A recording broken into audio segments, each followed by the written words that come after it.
There seems to be something very interesting happening around Ripple and Japan. Let's talk about it, but first, welcome everyone to the channel. My name is Nick. For all those that are new to the channel, I hope that you guys become a subscriber at the end of this video. But with that in mind, let's address this. So from Ripple employee Emi Yoshikawa, we have, I sometimes wonder why many Japanese people, including myself, are drawn to the philosophy of the XRP ledger. My hypothesis is that it has something to do with Japan's communitarian culture, which prioritizes the collective interest of a community over individuals. Japan values community. The concept of community is ingrained in Japanese culture.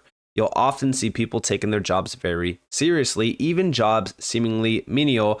Each person has a part to play, and it's their job to do the best they can do to better the community as a whole. The concept of wall, which is basically just Japanese culture, is the feeling of harmony in a group, which everyone doing their part in society.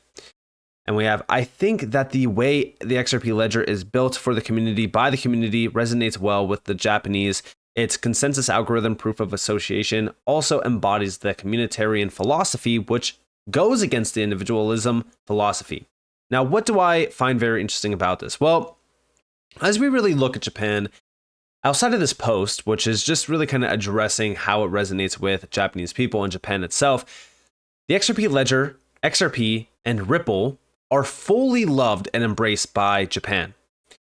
Over here, we have a full document where it got posted by Bank XRP, and we have 80% of Japanese banks partner with Ripple. Study reveals. This is recent. We have, according to a study, Banking with Blockchain, Big Data 2018, big shout out to XRP Drops for this, over 60 Japanese banks representing 80% of the Japanese banking industry have partnered with Ripple. Now, what I find very interesting about this is the wording. So we have, and over 60 Japanese banks representing 80% of the Japanese banking industry have partnered with Ripple, which is competing to replace SWIFT to allow for relatively fast international monetary transactions. In the UK, the Santander Bank implemented Ripple's X-Current protocol to allow for international payments of between £10 to £10,000, whilst the Bank of England has a proposal for facilitating payments and money transfers by integrating real-time gross settlement systems with blockchain technology. Now, what's very interesting about this? Well, this is over 80% of Japanese banks. Do you guys remember this article where we have SBI CEO foresees Ripple's XRP adoption by all Japanese banks by 2025. Speculations rise on potential price surge to $10. And I said this article still lives rent-free in my mind. SBI has been a long-term partner of Ripple's. In 2019, they mentioned all Japanese banks will use Ripple and XRP by 2025. It wouldn't surprise me if this did happen, but I'm not sure on the timeline. The craziest thing about this market is that we are here before the institutions, and most of retail isn't even here yet too. Ripple has been expanding rapidly outside of the US for the last 2.5 years. They also have been expanding their product offering with even more exposure to crypto and XRP. Combine all of this with the XRP ledger use cases growing, I see a very bright future. Now, I want you all to succeed this alt season, so I put together a full list of tools that you guys can utilize to track where the largest whales are putting their money in this space that could ultimately net you a ton of ROI. I'm also giving out 30 free crypto gems that are fully researched and even broken down into specific risk categories. Both of these guides are completely free. All you have to do is claim your access right now by utilizing one of the links down in the description below. What are you guys waiting for? Make sure that you guys have access to this, especially for this alt season that is nearing. Beyond this, guess what? As we really look at the timeline here, as we look at everything happening around Ripple and XRP, one thing stands out from a lot of these articles, even going back to 2019, guys. And that's the date, 2025. What's so interesting about this 2025 focus? Well, first off, I want to address the fact that all Japanese banks by 2025 using XRP. Well, we know that 80% of Japanese banking industry have already partnered with Ripple. So I do think that this could very well happen, but is 2025 the time? Let's talk about that. right? Let's talk about Ripple and 2025, because it seems as though that's the timeline to follow is 2025. Now, do we have to hold our XRP until 2025? No. We could take profits, because when the market wakes up in a very large way, we have to take profits. We could always keep a moon bag, but I foresee the altcoin market and crypto going absolutely parabolic over the course of the next couple weeks and months ahead. So make sure to not get trapped into just holding your XRP for specific dates and times. But I do think that 2025 into 2026 is going to get very interesting around legitimization of this space through regulation. And over here we have how big is the real world asset market in Q4 of 2025. There's that date again, that year, 2025. CEO Arcix Graham Rodford, 30 to 50 trillion, all on the XRP ledger, trading on Arcix or Arcix crypto. Ripple swelled 2023. And this was 2023, guys, almost roughly 2 years ago now. The total market is 1.4 quadrillion across any of those asset classes that are all starting to move on chain already. Money market funds, tokenized treasuries, the support for stablecoins, the DTCC as well. Check this out.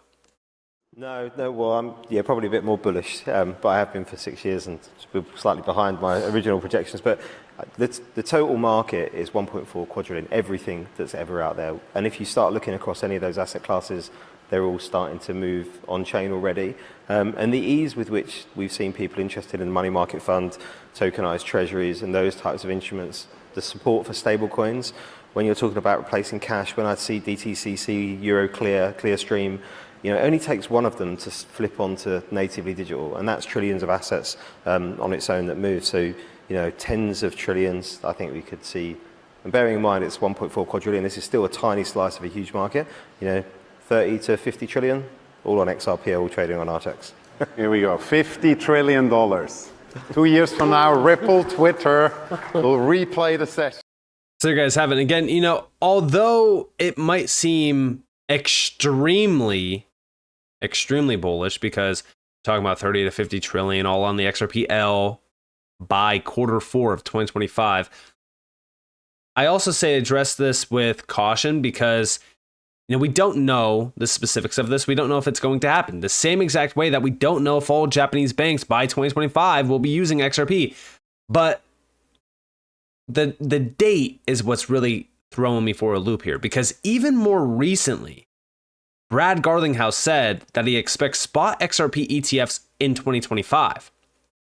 And by the way, he's not the only individual from Ripple that is talking about ETFs.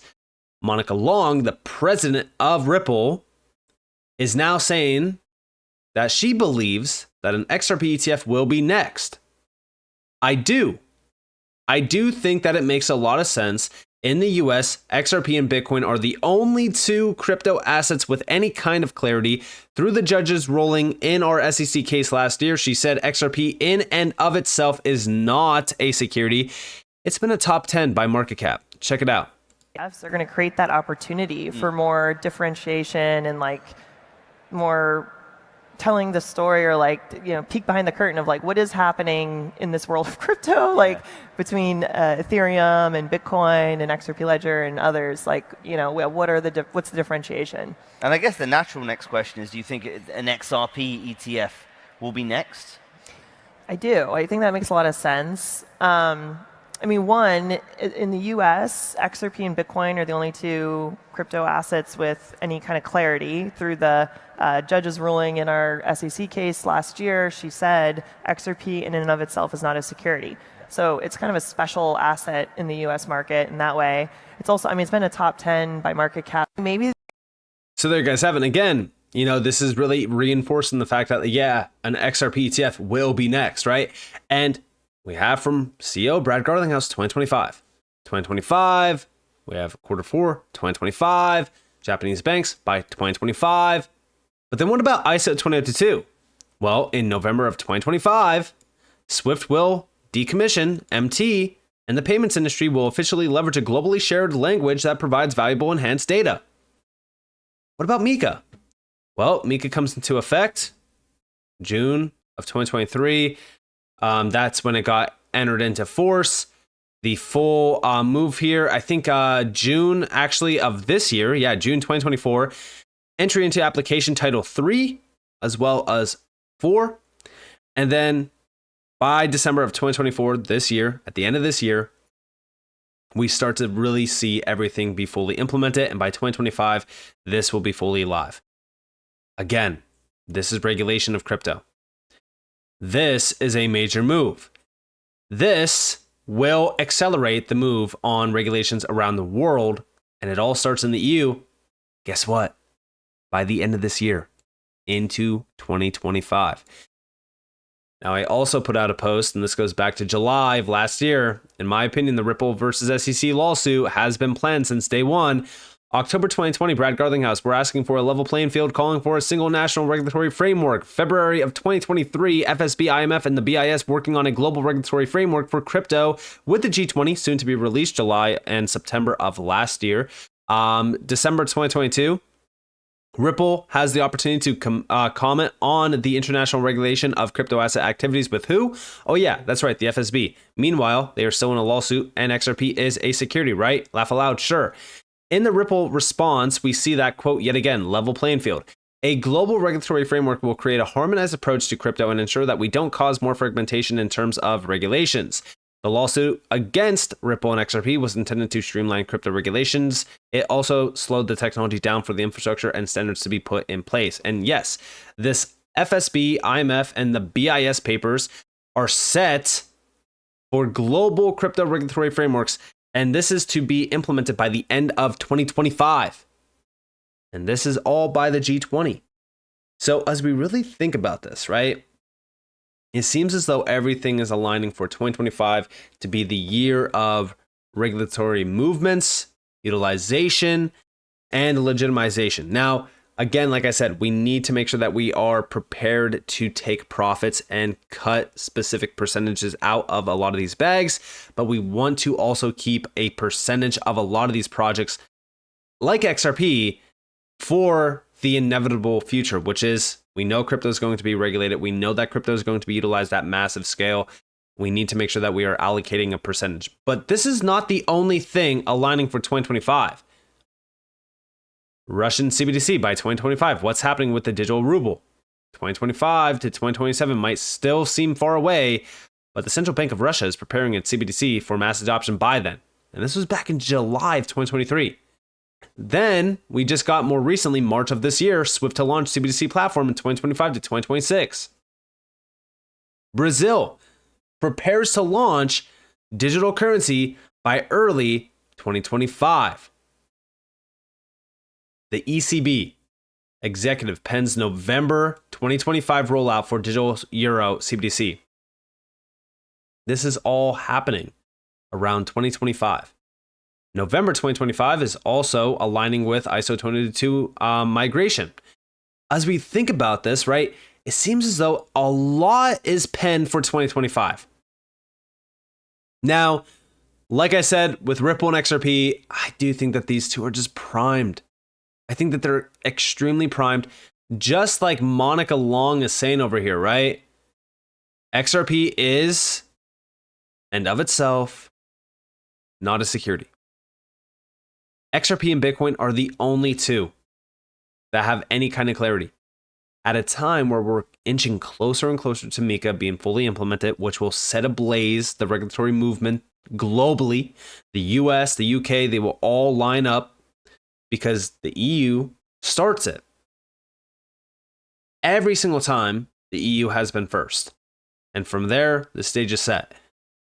We are about to see major moves happening. And I do think that 2025, we're not talking about price action here, right? I want to stress that. I don't want you guys, bag holding until 2025 and, not taking profits. What I'm saying here and what I mean about 2025 is it seems as though that is the timeline for regulations to be ushered in, legitimization around the space as well, and then we start the implementation and utilization phase. That's when technology becomes mass adopted. Because think about it, everything will be in place by then.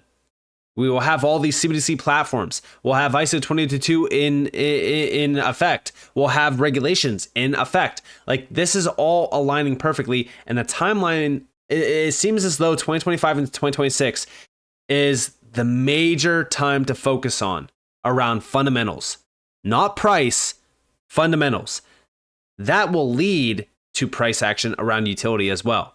So we need to make sure that we are looking at this space in a short-term mindset to make sure that we are taking profits, but also a long-term mindset to make sure that we are keeping a percentage of a lot of these blue chip utility projects on the sidelines, just in case something very crazy happens over the course of the next roughly 12 to 24 months.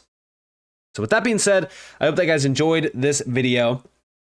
If you guys did, definitely leave a like, subscribe, turn notifications on because more free content. You guys are more than welcome to follow me on Twitter and join the free Discord in the description below. And with that being said, guys, it's been Nick. Thanks for watching. Peace out.